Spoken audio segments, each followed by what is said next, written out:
오늘 예배에 참석하신 모든 분들을 환영합니다. 이 시간 주님의 은혜가 함께하는 귀한 시간 되시기를 바랍니다. 우리는 오늘부터 성탄절 이야기라는 설교 시리즈를 시작합니다. 우리는 이번 시리즈를 통해 2000년 전 성탄절 때 일어난 사건들의 의미들을 생각해 보겠습니다. 오늘은 마리아의 이야기에 대해 생각해 보겠습니다.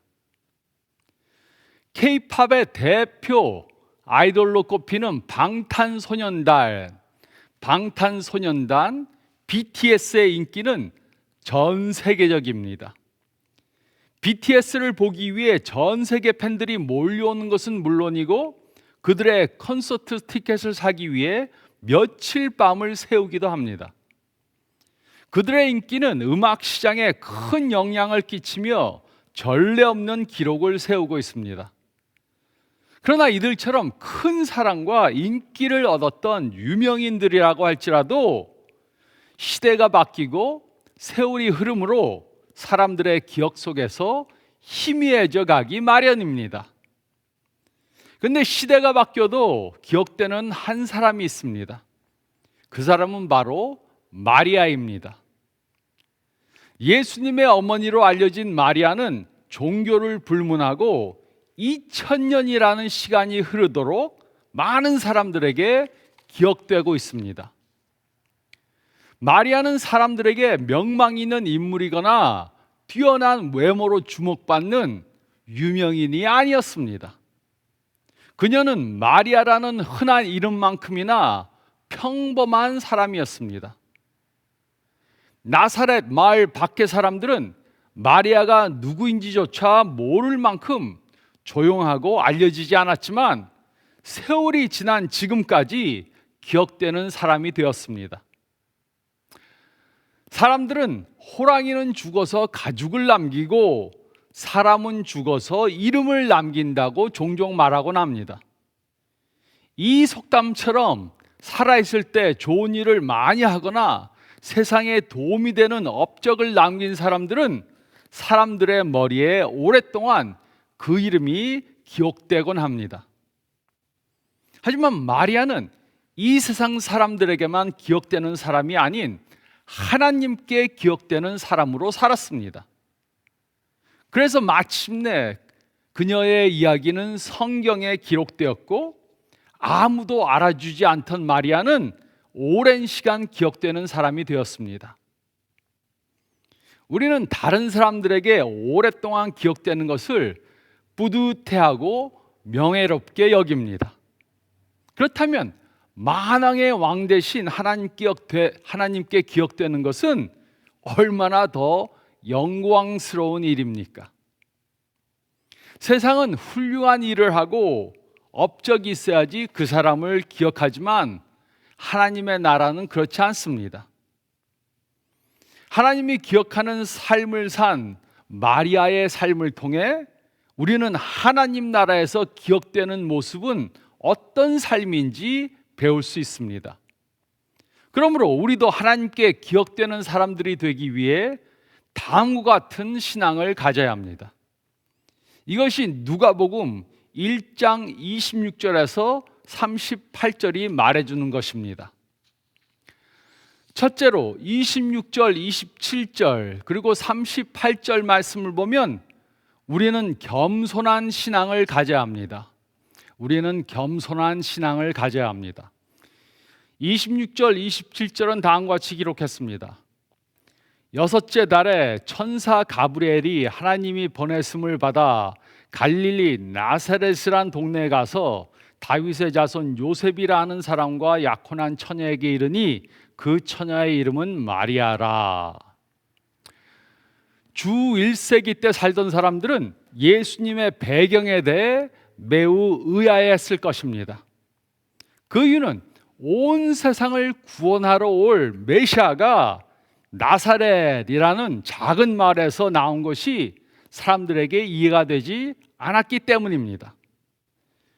나사렛은 높은 계급의 유대인들이 천대하는 보잘것없는 가난한 마을이었습니다. 온 마을이 축구장 크기 하나만 했습니다. 사정이 이렇다 보니 나사렛에서 무슨 선한 것이 날 수 있느냐라고 물었던 나다나엘의 말이 일부 타당하게 들릴 수도 있었습니다. 그런데 천사 가브리엘은 예수님이 탄생하셨을 때 이스라엘에서 가장 거룩하다고 생각되던 그러한 성전으로 가지 않고 별 볼 일 없이 보이는 갈릴리 나사렛으로 갔습니다. 그러니 사람들이 마땅히 의아해할 만했습니다. 게다가 예수님의 어머니가 될 마리아는 요즘 흔히 말하는 좋은 학벌과 배경을 가지고 있지 않았습니다. 그녀는 엄친딸이나 금수저도 아니었습니다. 그녀는 지극히 평범한 소녀였습니다. 그녀는 그리 유명한 사람이 될 수 있던 가능성을 전혀 가지고 있지 않았습니다. 세상의 눈에는 마리아는 중요한 사람이 아니었습니다. 그녀는 아무것도 모르는 어린 10대의 처녀였습니다. 그녀는 아마도 12살에서 15살 사이였을 것으로 추측됩니다. 그러므로 그녀는 유명한 사람이 될 수 있는 그러한 가능성을 전혀 가지고 있지 않았습니다. 그녀는 나사렛에서 살던 다른 가난한 사람들과 같이 가난한 남자에게 시집을 가서 여러 명의 아기를 낳고 가난하게 살다가 아무도 모르게 죽을 것으로 예측했을 것입니다. 그런데 하나님은 평범한 마리아를 예수님의 어머니로 선택하고 그녀에게 예수님을 맡기셨습니다. 사람들은 마리아의 갖춰진 환경이나 배경만 보고 만유의 왕이신 예수님의 어머니로 적합하지 않다 생각했겠지만 하나님은 마리아의 중심을 보시고 그 당시 가장 중요한 일을 가장 겸손한 사람에게 맡기셨습니다. 육신의 눈으로 보기에는 아무리 완벽해 보일지라도 하나님이 쓰실 때 겸손히 순종할 준비가 되지 않은 사람들이 있습니다. 그러나 마리아는 어떤 사람이었습니까? 그녀는 하나님이 부르실 때 순종할 수 있는 겸손한 신앙을 가진 사람이었습니다. 38절은 다음과 같이 기록했습니다. 마리아가 이르되 주의 여종이오니 말씀대로 내게 이루어지이다 하매 천사가 떠나가니라. 마리아는 하나님께서 그의 뜻을 알려주시니까 자신은 하나님의 여종이고 하나님의 뜻에 순종하겠다고 고백했습니다. 그래서 마리아는 이런 겸손한 신앙을 가진 사람이었기 때문에 모든 사람이 열망하던 그러한 메시아를 잉태하는 영광의 자리에 들게 된 것입니다.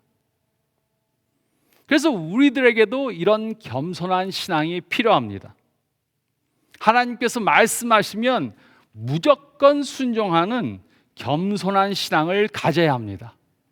그래야 하나님께 기억되는 사람들이 될 수 있습니다. 우리는 겸손한 신앙을 가져야 합니다. 우리는 겸손한 신앙을 가져야 합니다. 둘째로 28절에서 30절 말씀을 보면 우리는 개인적 신앙을 가져야 합니다. 우리는 개인적 신앙을 가져야 합니다. 28절로 30절은 다음과 같이 기록했습니다. 그에게 들어가 이르되 은혜를 받은 자여 편안할지어다 주께서 너와 함께 하시도다 하니 처녀가 그 말을 듣고 놀라 이런 인사가 어찌함인가 생각하매 천사가 이르되 마리아여 무서워하지 말라 내가 하나님께 은혜를 입었느니라. 마리아는 천사의 말을 듣고 매우 놀라서 무서워졌습니다. 그때 가브리엘은 두려워 떠는 마리아에게 무서워하지 말라 주님께서 너와 함께 하시도다 라고 안심시켰습니다. 이곳에 너와 함께 한다라는 말은 마리아의 신앙은 그저 종교적인 것이 아니었다는 것을 보여줍니다. 그녀의 신앙은 살아 움직였고 삶 속에 나타나는 개인적 신앙이었습니다. 이 일이 있었을 때 마리아는 매우 어렸지만 그녀는 이미 하나님과 개인적 관계를 가지고 있었습니다. 이것은 믿음은 나이에 구속되는 것이 아니라는 것을 말해줍니다. 나이가 들어야만 성숙된 신앙을 가지는 것이 아닙니다. 어린 사람도 성숙한 신앙을 가질 수 있고 나이가 들어도 성숙되지 못한 신앙을 가지고 있을 수 있습니다. 천사 가브리엘의 메시지는 마리아를 놀라게 했지만 그녀는 개인적으로 성숙한 믿음을 보였습니다. 하나님 앞에 이런 순종하는 믿음을 보일 수 있었던 것은 그녀가 특별히 다른 사람들보다 더 용감했기 때문이 아닙니다. 대신에 그녀는 평소 하나님과 개인적으로 친밀한 교제를 가지고 있었기 때문에 이런 순종함으로 반응할 수 있었던 것입니다. 그리고 이런 그녀의 순종은 어느 날 갑자기 이루어진 것이 아닙니다. 매일의 삶 속에서 쌓아온 크고 작은 순종이 어려운 순종 앞에서도 주저하지 않고 즉각적으로 반응할 수 있게 한 것입니다. 이렇듯 하나님과 교제를 갖고 사는 사람은 하나님의 음성을 잘 들을 뿐만 아니라 하나님이 부르실 때 순종할 수 있습니다. 그러나 하나님과 교제가 단절된 사람은 하나님의 음성을 들을 수도 없고 또 하나님의 뜻을 알아도 순종하지 못합니다. 하나님을 믿는 사람들은 하나님과 개인적 관계를 가지며 개인적 신앙을 가져야 합니다. 이 개인적 관계가 기독교와 세상의 다른 종교들과의 차이입니다. 하나님은 인격체이시며 우리가 하나님을 영접할 때 하나님께서는 우리들과 개인적인 관계를 가져주십니다. 그리고 마리아는 하나님과 이런 개인적 관계를 가지고 있었습니다. 그리고 이런 관계는 마리아가 앞으로 어떤 일을 당하든 간에 하나님께서 그녀와 함께 하실 것을 보장해 준 것입니다. 이와 같이 그리스도인들은 전혀 혼자가 아닙니다. 하나님께서는 우리를 홀로 두시지 않으십니다. 하나님께서는 우리들에게 어떤 큰 일을 맡기시고 우리들이 그 일을 혼자서 하도록 하시지 않습니다. 우리와 함께 하시며 우리를 통해 일하시는 것입니다. 그래서 예수님께서는 그의 제자들을 보내시며 언제나 그들과 함께 하신다고 약속해 주셨습니다. 그리고 예수님을 따르는 우리들은 하나님과 개인적인 관계를 가지며 개인적 신앙을 가지고 있어야 합니다. 그러나 너무 많은 그리스도인들이 하나님과 이런 개인적 관계를 갖지 못하면서 삽니다. 그들은 하나님 없이 매일매일 삽니다. 하나님을 머리로는 믿지만 하나님 없이 삽니다. 하지만 하나님과 개인적 관계를 갖고 있지 못하면 하나님께 쓰임받지 못합니다. 우리 모두는 하나님과 개인적 관계를 가지며 하나님을 삶 중심에 모시고 살아야 합니다. 마리아처럼 하나님과 매일 개인적으로 교제하는 훈련을 쌓아가야 합니다. 그럴 때 천사가 마리아에게 와서 아들을 낳을 것이라고 말했을 때 자신의 믿음을 표현한 그녀의 믿음의 모습을 보일 수 있는 것입니다. 우리는 하나님과 개인적 관계를 가져야 합니다. 우리는 하나님을 우리의 삶 속에 모시고 살아야 합니다. 우리는 마리아의 개인적 신앙을 본받아야 합니다. 그래야 하나님께 기억되는 사람들이 될 수 있습니다. 우리는 개인적 신앙을 가져야 합니다. 우리는 개인적 신앙을 가져야 합니다. 그리고 셋째로 31절로 38절 말씀을 보면 우리는 담대한 신앙을 가져야 합니다. 우리는 담대한 신앙을 가져야 합니다. 31절로 33절은 다음과 같이 기록했습니다. 보라, 내가 잉태하여 아들을 낳으리니 그 이름을 예수라 하라.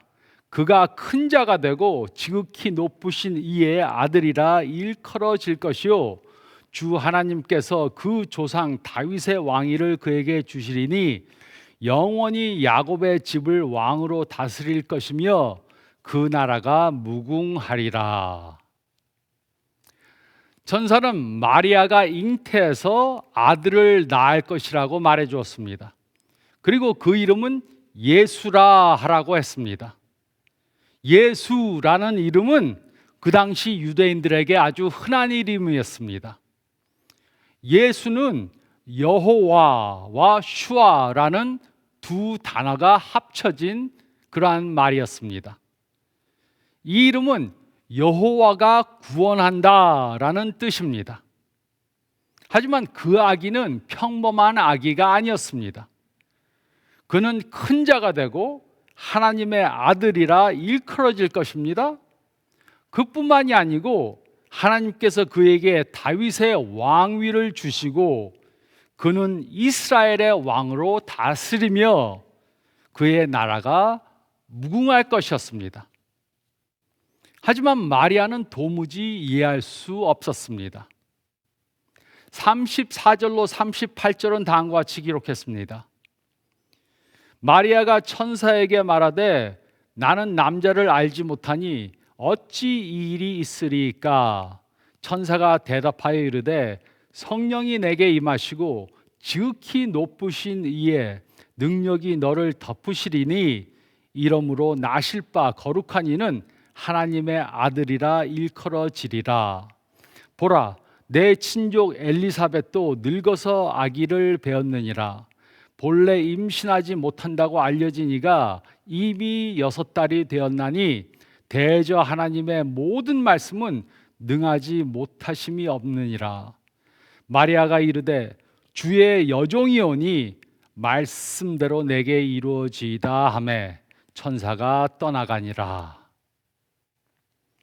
마리아는 처녀라서 자신이 어떻게 잉태할지 알 수 없었습니다. 그러자 천사는 그녀가 성령을 통해 잉태하게 될 것이라고 말해 주었습니다. 그것이 어떻게 가능합니까? 하나님에게는 불가능한 것이 없습니다. 그래서 마리아의 친족 엘리사벳도 늙어서 임신하지 못한다고 했지만 임신을 했습니다. 이 천사의 말을 듣고 마리아는 주의 여종이오니 말씀대로 내게 이루어지이다 이렇게 말했습니다. 마리아는 모든 것을 다 이해하지 못했지만 하나님께는 불가능한 것이 없다 이것을 믿었습니다. 자신은 이해 못했지만 하나님은 하실 수 있다 믿은 것입니다. 그래서 하나님께 담대히 순종하기로 결심했습니다. 그리고 천사가 떠났습니다. 최근 들어 혼인을 하지 않고 아기를 출산해서 키우는 미혼모를 향한 관심이 많습니다. 많은 대책이 세워지고 지원과 도움이 생겨나고 있습니다.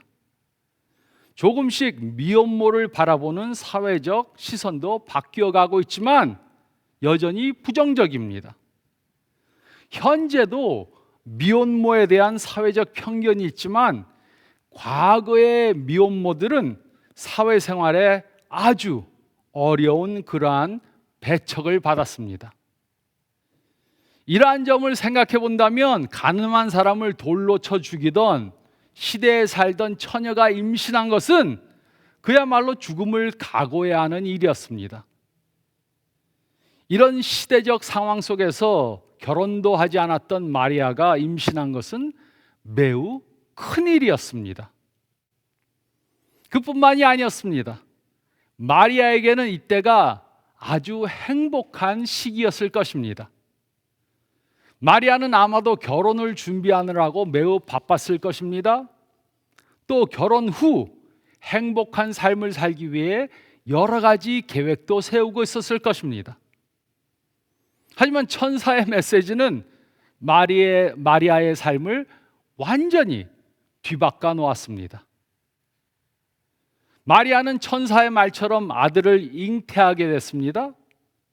그녀는 인류를 구원할 메시아를 잉태했지만 마냥 기뻐할 수만은 없었을 것입니다. 마리아가 하나님의 말씀에 순종하기 위해 각오해야 했을 여러 어려움들이 있었기 때문입니다. 마리아가 하나님의 말씀에 순종하기 위해 어떤 위험을 각오해야 했습니까?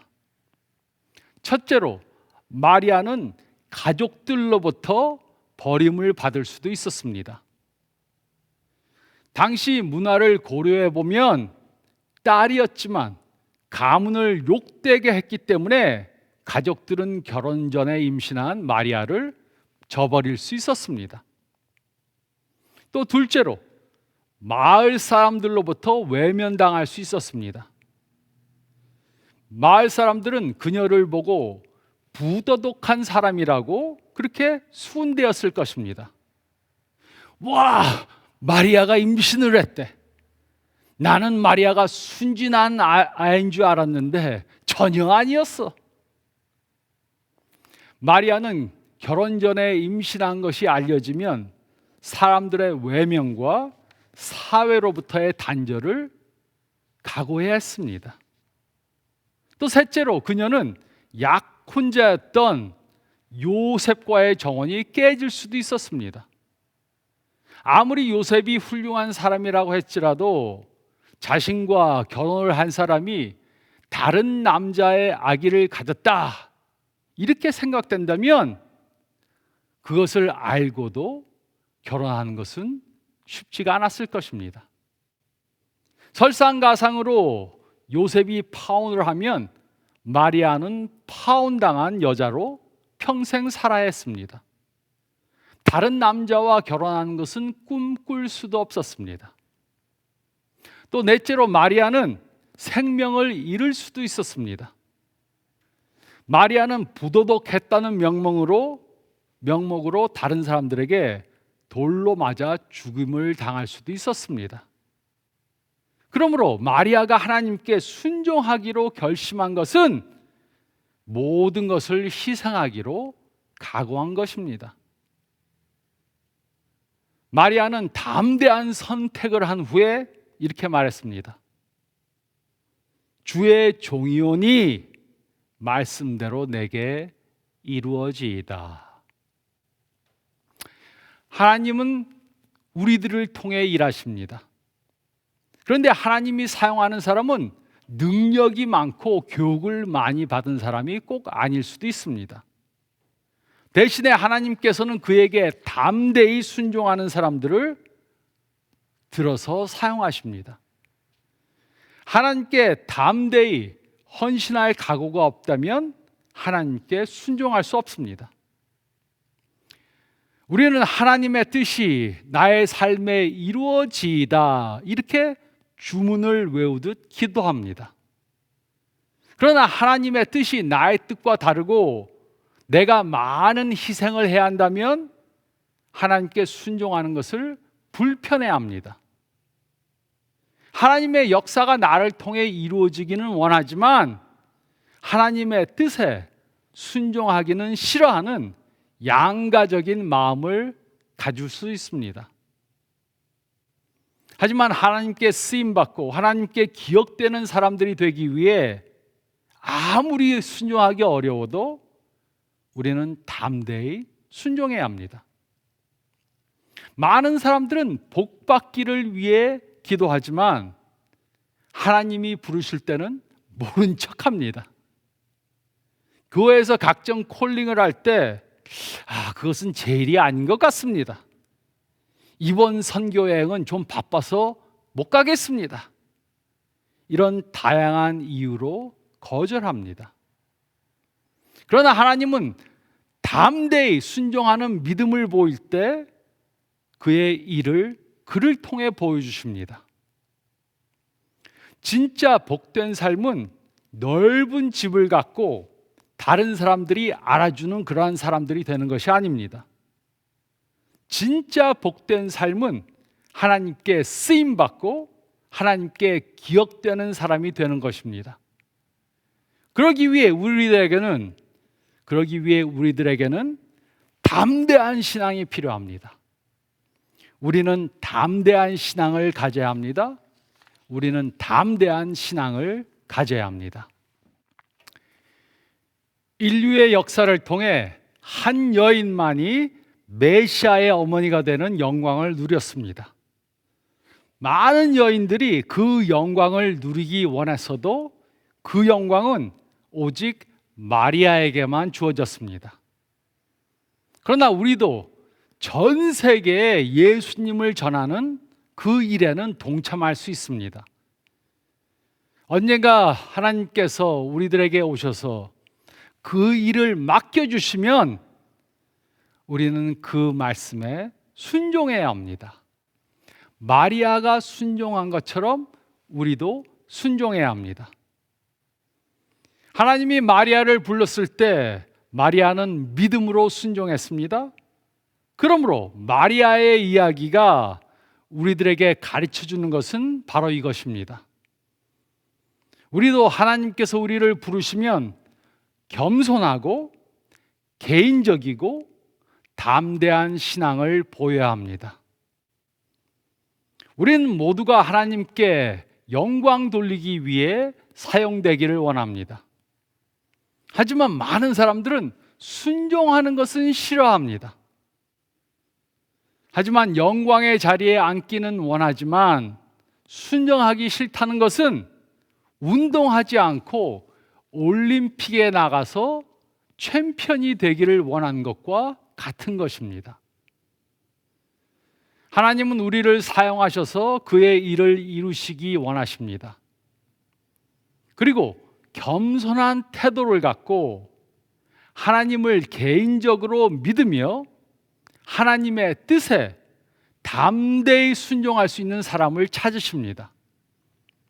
이런 신앙을 갖지 못하면 하나님이 기억하시고 사용하시는 사람이 될 수 없습니다. 우리는 겸손한 신앙을 가져야 합니다. 우리는 개인적 신앙을 가져야 합니다. 그리고 우리는 담대한 신앙을 가져야 합니다. 그러므로 하나님이 부르실 때 우리는 이렇게 고백해야 합니다. 주의 종이오니 말씀대로 내게 이루어지이다. 이렇게 고백해야 합니다. 이런 신앙으로 하나님께 기억되는 그러한 삶을 사시는 저와 여러분들이 되시기를 예수님의 이름으로 축원드립니다. 저희 다 같이 기도드리겠습니다.